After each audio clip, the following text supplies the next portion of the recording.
Hello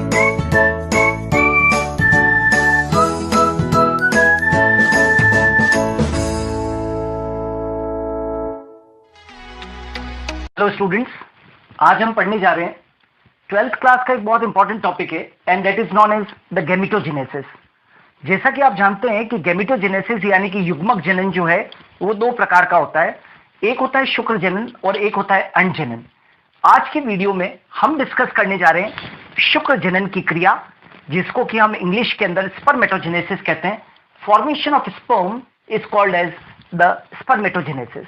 okay, और सबसे पहले आपको ये मालूम होना चाहिए कि ये जो स्पर्मेटोजेनेसिस की जो प्रक्रिया है ये कहां पर चलती है। तो याद रखना कि स्पर्मेटोजेनेसिस की जो प्रक्रिया होती है वो कब चालू होती है, तो कहां पर होती है, पहले तो ये मालूम होना चाहिए। तो ये जो प्रक्रिया होती है वो गोनैड में होती है, यानी कि जननों के अंदर होती है। और क्योंकि शुक्र जनन की बात कर रहे हैं तो नेचुरली कि ये प्रक्रिया कहां पर चलेगी, टेस्टिस के अंदर चलती है। तो ये जो प्रक्रिया है वो कहां पर चलती है, टेस्टिस में चलती है। और ये देखिए, शुक्र जनन प्रक्रिया किशोर अवस्था या यौवनारंभ से होने लगती है। मतलब ये जो प्रोसेस ऑफ स्पर्मेटोजेनेसिस है या जो शुक्र जनन की क्रिया है वो जैसे ही एक किशोर अवस्था से, जब किशोर अवस्था पार कर लेता है कोई एक ऑर्गेनिज्म, और ठीक उसके बाद में जब यौवना अवस्था आती है या जिसको कि हम पुबर्टी एज कहते हैं, तब ये प्रक्रिया क्या हो जाती है, चालू हो जाती है। और जब हमने अभी जस्ट ये बताया कि ये प्रक्रिया जो है वो कहां पर चल रही है, टेस्टिस के अंदर। तो टेस्टिस में भी कहां पर, तो टेस्टिस के अंदर क्या पाई जाती है, देखिए टेस्टिस यानी कि वृषण के अंदर क्या पाई जाती है, शुक्र जनन नलिकाएं पाई जाती है। शुक्र जनन नलिकाएं पाई जाती है, इनको हम क्या कहते हैं, सेमिनिफेरस ट्यूब्यूल्स। और ये सेमिनिफेरस ट्यूब्यूल्स ही जो है वो इन सेमिनिफेरस ट्यूब्यूल्स में क्या बनते हैं, शुक्राणु बनते हैं। यानी कि कहने का मतलब है कि सेमिनिफेरस ट्यूब्यूल्स या जो शुक्र जनन नलिकाएं होती है वो वृषण की संरचनात्मक और क्रियात्मक इकाई होती है। और इन्हीं नलिकाओं के अंदर ही ये संपूर्ण प्रक्रिया जो होती है शुक्र जनन की क्रिया संपन्न होती है। अब प्रश्न उठता है कि ये जो शुक्र जनन की क्रिया है इसको हम कितने चरणों के अंदर पढ़ेंगे। तो शुक्र जनन की क्रिया को मैं आपको दो स्टेप्स में पढ़ाऊंगा। पहली जो स्टेप है उसका नाम है शुक्राणु पूर्व का निर्माण। शुक्राणु पूर्व को इंग्लिश के अंदर हम स्पर्मेटिड कहते हैं। तो पहली स्टेप मेरी होगी फॉर्मेशन ऑफ स्पर्मेटिड यानी कि शुक्राणु पूर्व का निर्माण। और दूसरी जो स्टेप होगी वो होगी शुक्र कायंत्रण। शुक्र कायंत्रण को इंग्लिश में हम बोलते हैं that is known as spermiogenesis. शुक्र कायंत्रण का मतलब होता है शुक्राणु पूर्व से शुक्राणु का निर्माण। शुक्राणु पूर्व से शुक्राणु के निर्माण की प्रक्रिया को हम शुक्र कायंत्रण कहते हैं। Formation of sperm from spermatid is called as the spermiogenesis. Okay, अब यदि हम इस शुक्र जनन की क्रिया को जो वृषण की शुक्र जनक नलिकाओं के अंदर चल रही है, यदि हम इसको पढ़ना चाहते हैं डिटेल्स के अंदर, तो हमें मालूम होना चाहिए कि ये जो पूरी जो प्रक्रिया है शुक्र जनन की, ये हम 3 स्टेप्स में अभी यहाँ पर पढ़ेंगे। पहला जो है वो कौन सी, गुणन प्रवस्था, वृद्धि प्रवस्था और परिपक्वन प्रवस्था। 3 स्टेप्स से देखिए, राइट। अब 3 स्टेप्स कैसे है तो कंफ्यूजन नहीं करना है। मैंने जो आपको अभी ये पहली स्टेप जो लिखी है यहाँ पर शुक्राणु पूर्व का निर्माण, तो जब हम शुक्राणु पूर्व का निर्माण करेंगे ना तो स्पर्मेटिड के निर्माण के लिए ये 3 स्टेप्स जरूरी है। समझ में आ रहा है आपको? शुक्राणु पूर्व के निर्माण के लिए ये 3 प्रवस्थाएं जरूरी है, गुणन प्रवस्था, वृद्धि प्रवस्था और परिपक्वन प्रवस्था। जब ये 3 अवस्थाएं पूरी हो जाएगी तब शुक्राणु पूर्व का क्या होगा, निर्माण होगा। और जब शुक्राणु पूर्व बन जाएगा तो शुक्राणु पूर्व से हम क्या बनाएंगे, शुक्राणु बनाएंगे। और शुक्राणु पूर्व से शुक्राणु बनाएंगे तो उस प्रक्रिया को हम क्या बोलेंगे, शुक्र कायंत्रण। तो हम सबसे पहले पढ़ने जा रहे हैं स्पर्मेटिड का निर्माण कर रहे हैं। और इस स्पर्मेटिड के निर्माण के लिए यहाँ पर मैंने पूरा एक फ्लो चार्ट बना रखा है और इस फ्लो चार्ट के द्वारा हम इसको समझेंगे। ओके, सबसे पहले क्या होता है, देखिए पहली बात तो ये बात तय है कि शुक्र जनन की क्रिया कहाँ से चालू होती है। तो शुक्र जनन की क्रिया जो होती है वो आदि जनन कोशिका से क्या होती है, चालू होती है। इनको हम प्राइमोर्डियल जर्म सेल कहते हैं। जनन कोशिकाएं होती है, आदि जनन कोशिका, वो ये प्रक्रिया जो होती है शुक्र जनन की, इसकी शुरुआत करती है। अब सबसे पहले क्या होता है, ये जो आदि जनन कोशिका है ये जान लो कि ये कैसी द्विगुणित कोशिका है। और इस द्विगुणित कोशिका में सर्वप्रथम ये जो द्विगुणित कोशिका होती है वो गुणन प्रावस्था में क्या करती है, प्रवेश करती है। गुणन प्रावस्था को इंग्लिश में हम बोलते हैं मल्टीप्लिकेशन फेज। और यहाँ पर समसूत्री विभाजन होगा। वैसे भी आप लोग जानते हैं समसूत्री विभाजन क्या है, तो समसूत्री विभाजन क्या है? तो माइटोसिस है। और माइटोसिस के अंदर हमेशा क्या होता है? मल्टीप्लिकेशन ऑफ सेल होता है, यानी कि कोशिकाओं का क्या होता है? गुणन होता है। तो यहाँ पर देखो, और ये भी आप जानते हो कि समसूत्री विभाजन में एक कोशिका से 2 बनती है, 2 से 4 बनती है, 4 से क्या बनती है? 8 कोशिकाएं बनती है। तो ये देखो, एक आदिजन कोशिका के अंदर जब समसूत्री विभाजन हुआ तो 2 कोशिकाएं बन गई। ये 2 कोशिकाएं फिर से समसूत्री विभाजन के द्वारा डिवाइड होगी तो 4 कोशिकाएं बन जाएगी। ये 4 डिवाइड होगी तो क्या बन जाएगी? 8 बन जाएगी। तो याद रखना कि आदि जनन कोशिका जो है वो समसूत्री विभाजन के द्वारा विभाजित होती है, माइटोसिस डिवीजन के द्वारा विभाजित होती है और अनेक सेल्स बन जाती है, जिनको कि हम क्या बोलते हैं? शुक्राणुजन कोशिकाएं कहते हैं। शुक्राणुजन कोशिकाएं, या इनका ज्यादा पॉपुलर नाम है स्पर्मेटोगोनिया। ये क्या बन गई? स्पर्मेटोगोनिया।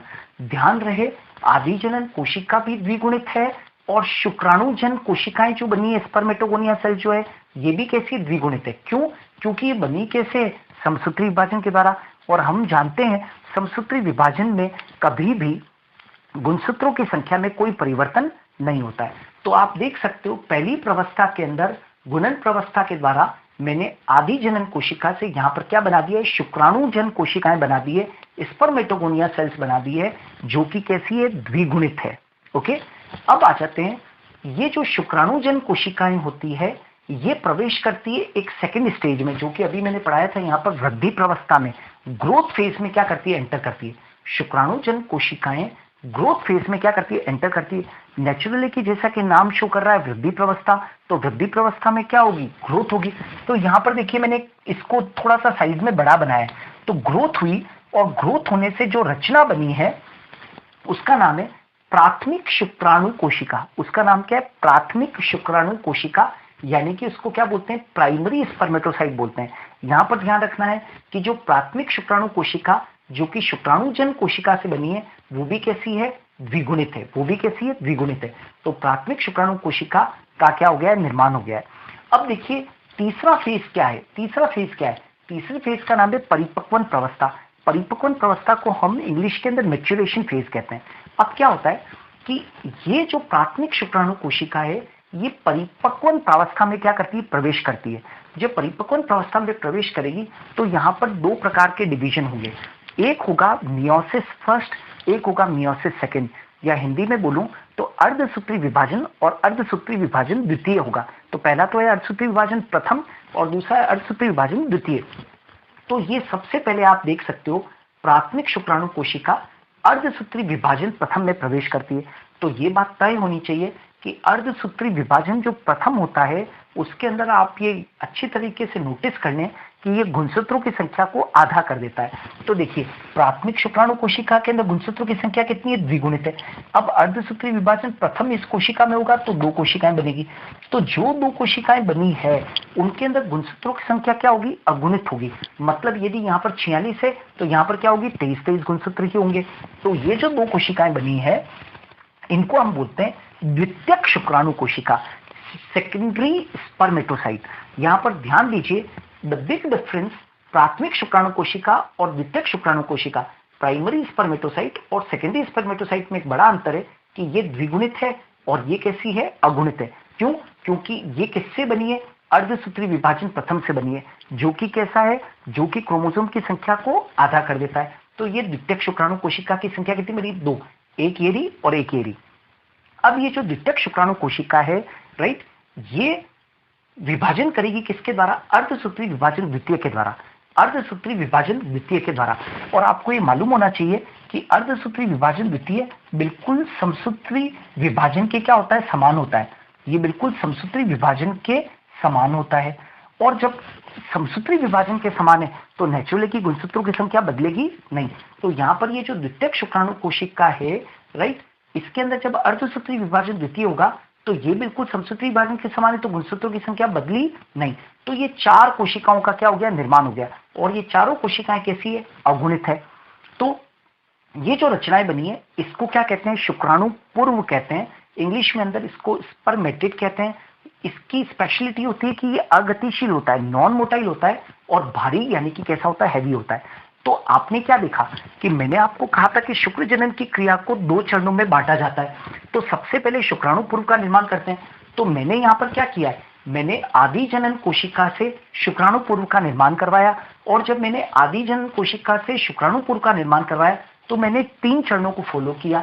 सबसे पहले गुणन प्रवस्था जिसमें कि समसूत्री विभाजन हुआ है, दूसरा जो थी वो वृद्धि प्रवस्था जिसमें कि वृद्धि हुई है, और तीसरी परिपक्वन प्रवस्था जिसमें कि 2 विभाजन हुए हैं, अर्धसूत्री विभाजन प्रथम और अर्धसूत्री विभाजन द्वितीय, और इसके फलस्वरूप 4 शुक्राणु पूर्व का क्या हो गया, निर्माण हो गया।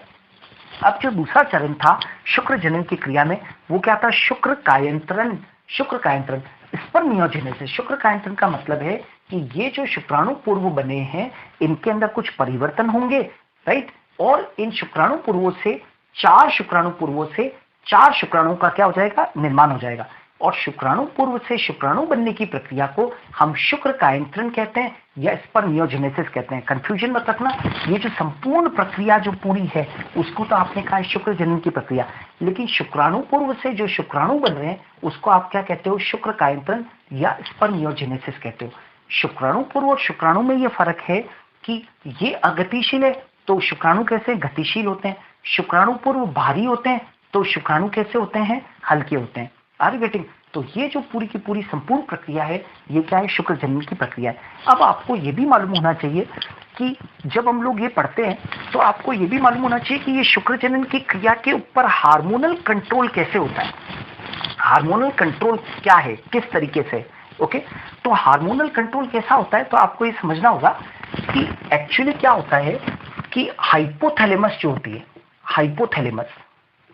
हाइपोथैलेमस के द्वारा एक हार्मोन रिलीज होता है जिसको बोलते हैं जीएनआरएच, हाइपोथैलेमस के द्वारा, है ना।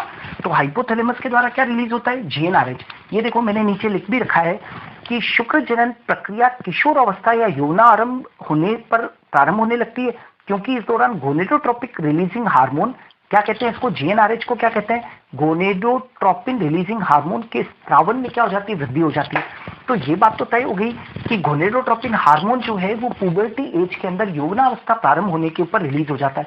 लेकिन अब ये जीएनआरएच जो हाइपोथैलेमस से सिक्रेट हुआ है वो किसके ऊपर जाकर क्रिया करता है, तो ये अग्र पीयूष ग्रंथि के ऊपर। अग्र पीयूष ग्रंथि, अग्र पीयूष ग्रंथि का मतलब होता है पीयूष ग्रंथि का अग्रपिंड, उसको ये क्या करेगा, ये जीएनआरएच जो है वो अग्र पीयूष ग्रंथि को क्या कर देगा, उद्दीपित कर देगा, स्टिमुलेट कर देगा। तो ये जो अग्र पीयूष ग्रंथि है ये 2 हार्मोन का क्या कर देगी, स्थावन कर देगी। 2 हार्मोन का ये क्या करेगी, स्थावन करेगी अग्र पीयूष ग्रंथि। एक जो हार्मोन है उसका तो नाम है एलएच और एक का नाम है एफएसएच।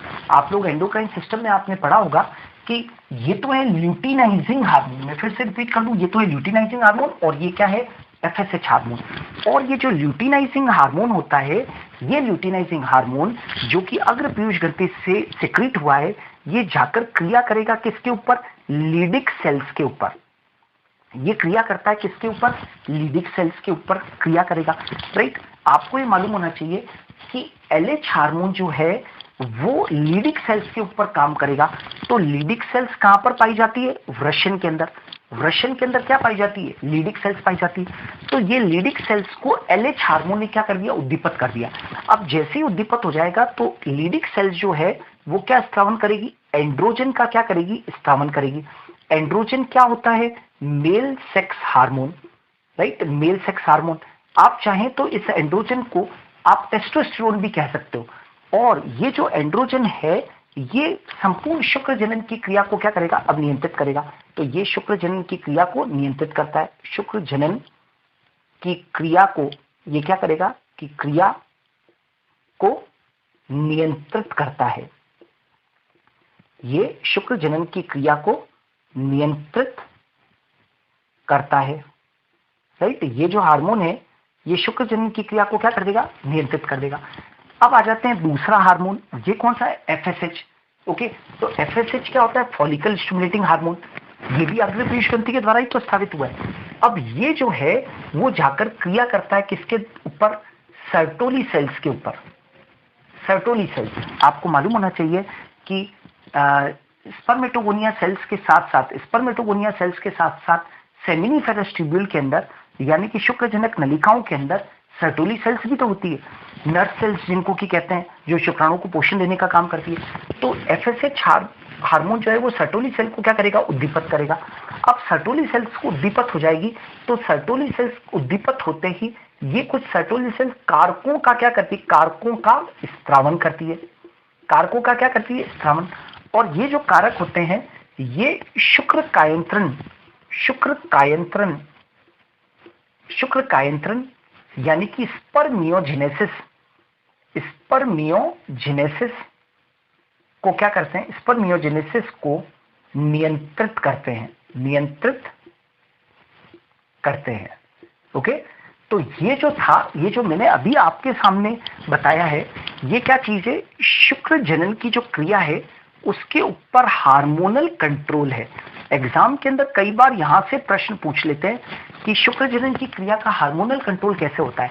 तो एक बार फिर से बता दूं कि हाइपोथैलेमस जो है वो पुबर्टी एज के अंदर, यौवनावस्था प्रारंभ होने के ऊपर एक हार्मोन को रिलीज करता है जिसका नाम है गोनेडोट्रोपिक रिलीजिंग हार्मोन, है ना।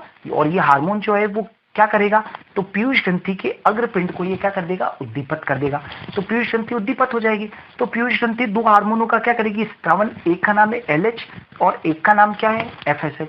अब आपको मालूम होना चाहिए ल्यूटिनाइजिंग हार्मोन किसके ऊपर जाकर क्रिया करेगा, तो वृषण के अंदर कौन सी सेल्स होती है, लीडिक सेल्स, उनके ऊपर जाकर क्रिया करेगा। लीडिक सेल्स क्या रिलीज कर देगी, एंड्रोजन, जो कि क्या है, नर सेक्स हार्मोन है। और नर सेक्स हार्मोन शुक्र जनन की क्रिया को क्या कर देगा, इंटर्न क्या कर देगा, नियंत्रित कर देगा। और जो दूसरा हार्मोन है FSH, इस FSH की जो क्रिया होती है वो किसके ऊपर होती है, सर्टोली सेल्स के ऊपर होती है।